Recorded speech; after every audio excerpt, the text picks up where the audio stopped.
Muy buenos días, mi nombre es Moisés Esteban Ríos.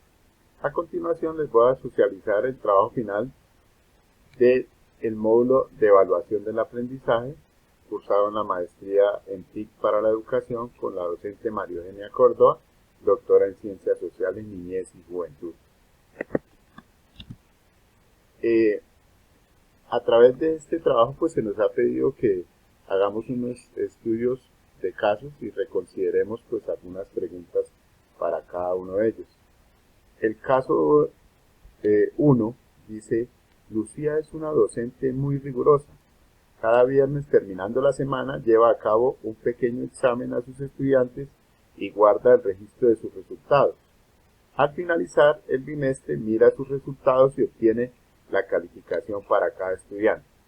De este caso pues nos piden reflexionar en las siguientes preguntas. ¿Qué vivencias de aprendizaje recoge Lucía? ¿Considera usted que las evidencias que recoge Lucía son suficientes para determinar el aprendizaje de sus estudiantes? ¿Qué le sugeriría a Lucía para mejorar su práctica evaluativa? Estos estudios de casos pues son tomados del portal educativo Colombia Aprende. Y me voy a permitir reflexionar en cada una de las preguntas. A la primera pregunta que dice ¿qué vivencias de aprendizaje recoge Lucía? Pienso que Lucía maneja un tipo de evaluación acumulativa porque ella hace evaluaciones semanales y también sería evaluación sumativa porque solo al final del periodo es que ella registra la nota final, las calificaciones de cada estudiante.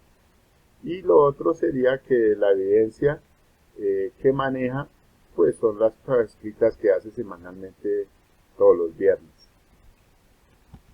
A la siguiente pregunta de ¿considera que las evidencias que recoge Lucía son suficientes para determinar el aprendizaje de sus estudiantes? Pues consideraría en este caso que no, porque ella solo está utilizando una evaluación, pudiéramos decir, tradicional a través de las pruebas escritas. Aunque pues el caso no menciona en qué área es que elabora Lucía, pero en mi concepto pues debería ella realizar una evaluación permanente que fuera más formativa, donde se incluyeran otras estrategias, otras actividades como talleres, proyectos de aula, trabajo en equipo, o sea, todo eso le podría servir para evaluar a su estudiante y al mismo tiempo pues, para brindar una retroalimentación permanente en el proceso de evaluación y del aprendizaje. Pues porque ella, según el estudio, según el caso, pues no lo está haciendo. Podría también realizar actividades de autoevaluación y de coevaluación para el proceso. Ella tampoco pues menciona de que los hace. En la tercera pregunta que dice ¿qué le sugeriría a Lucía para mejorar su práctica evaluativa? Entonces, yo le recomendaría aplicar la evaluación alternativa. Barrón, en esta cita 2006, en la página 94, dice lo siguiente para la evaluación alternativa, que es la que yo propongo en este caso. Dice, esta evaluación se orienta hacia el reconocimiento del aprendizaje individual del alumno y a la construcción de un juicio basado en la observación, con base en el establecimiento de objetivos de aprendizaje y de los criterios de desempeño permanente. Dice que se caracteriza porque construye historias evaluativas individuales y en grupos. Recopila evidencia a todo lo largo del proceso educativo, hace uso del portafolio de evidencias, propicia una evaluación formativa que se aplica en todo momento diferente a exámenes tradicionales, se basa en actividades dinámicas, participativas y continuas y da pie a la autoevaluación y coevaluación responsable.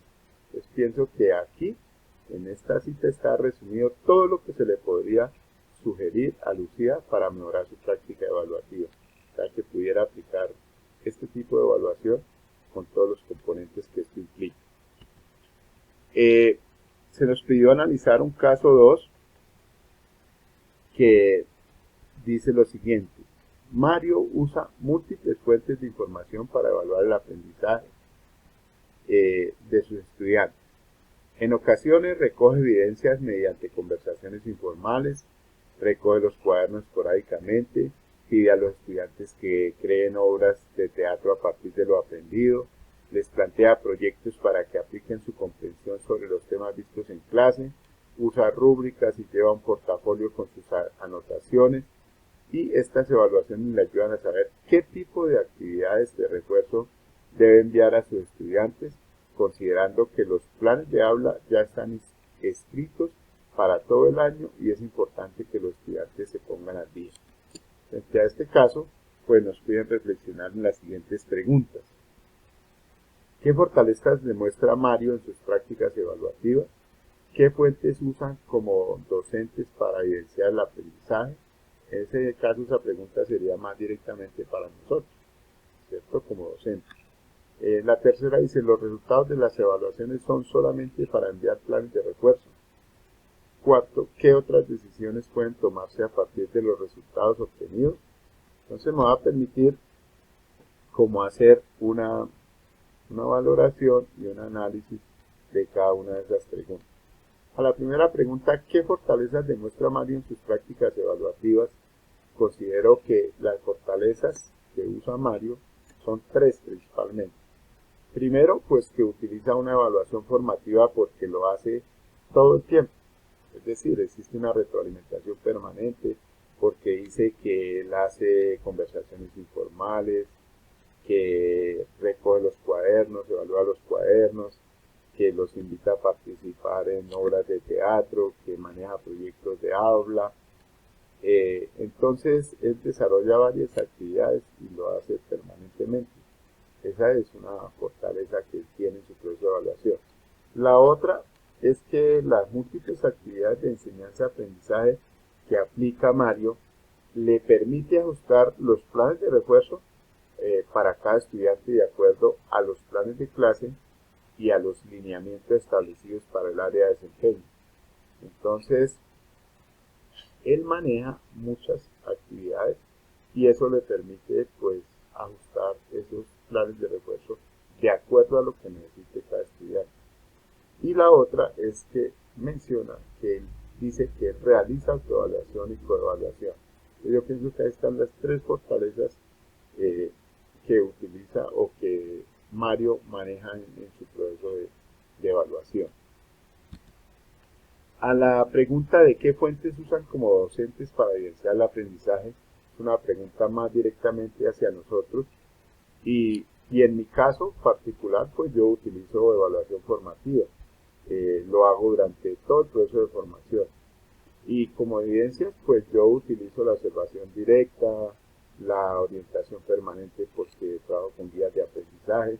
Yo soy docente del área de lengua castellana, pero también manejo las modalidades de administración empresarial.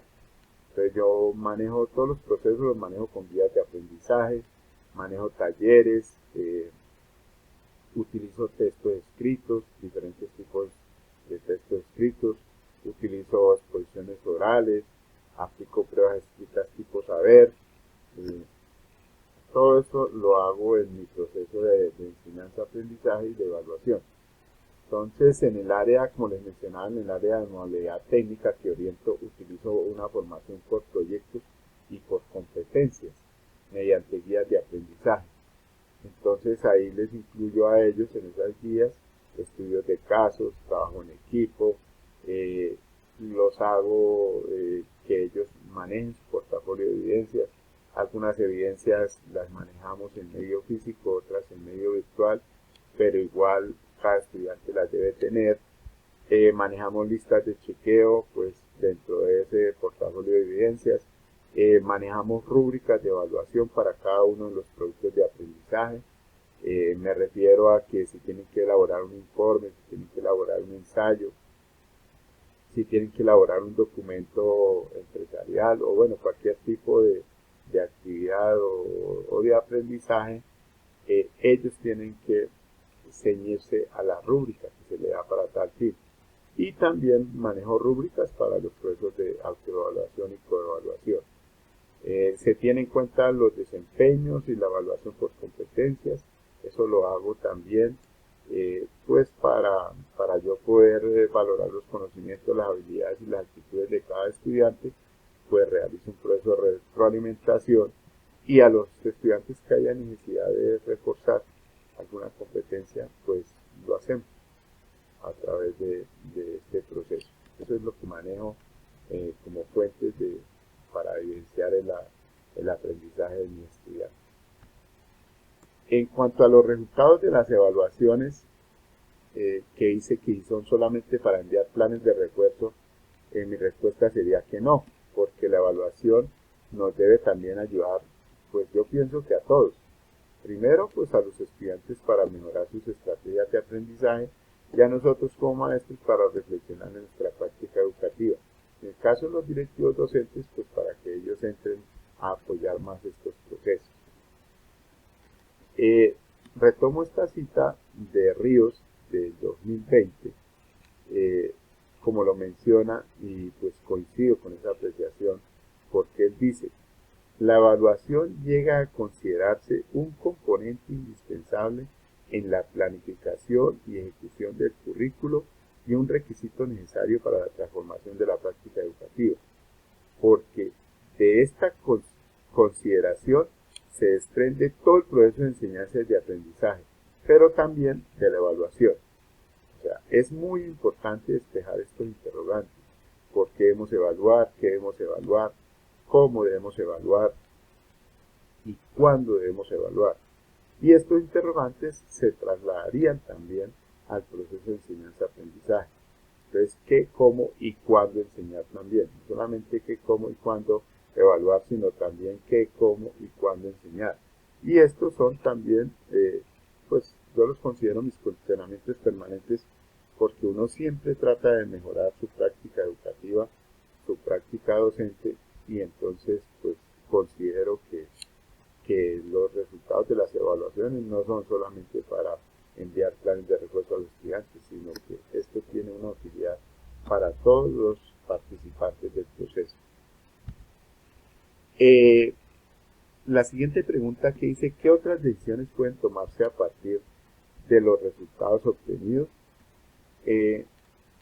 Pues considero, haciendo una reflexión, digo que otras decisiones que se podrían pensar en este caso y en este contexto sería concientizar a los directivos docentes que es necesario implementar cambios, mejoras e innovaciones en la evaluación del aprendizaje en los centros educativos para que estos cambios o estas consideraciones sean tenidos en cuenta dentro de los CIE de cada institución.